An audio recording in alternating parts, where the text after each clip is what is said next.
കനത്ത മഴയും കിഴക്കൻ വെള്ളത്തിന്റെ വരവും വർദ്ധിച്ചതോടെയാണ് അപ്പർ കുട്ടനാട്ടിൽ ജലനിരപ്പ് ഉയർന്നത്. തലവടി പഞ്ചായത്തിലെ നിരവധി വീടുകളിൽ വെള്ളം കയറി. പമ്പാ നദിയിലും മണിമലയാറ്റിലും ജലനിരപ്പ് ക്രമാതീതമായി ഉയരുകയാണ്. 3 ദിവസമായി പെയ്യുന്ന കനത്ത മഴയിൽ നിരണം, തലവടി, എടത്വ, തകഴി, വിയ്യപുരം എന്നീ പഞ്ചായത്തുകളിലെ താഴ്ന്ന പ്രദേശങ്ങളിലും വെള്ളം കയറിയിട്ടുണ്ട്.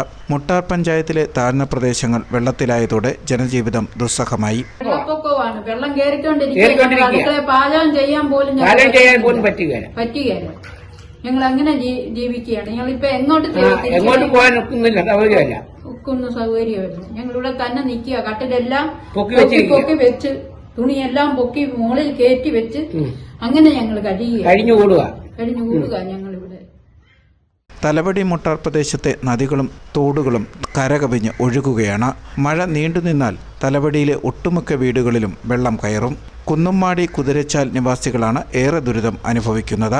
അപ്പർ കുട്ടനാട്ടിൽ ആദ്യം വെള്ളത്തിൽ മുങ്ങുന്ന പ്രദേശം എന്നിരിക്കെ ഇവിടുത്തെ താമസക്കാരെ ക്യാമ്പിലേക്ക് മാറ്റേണ്ടി വരും. ബുധനാഴ്ച മുതലാണ് നദികളിൽ പൊടുന്നനെ ജലനിരപ്പ് ഉയർന്നത്.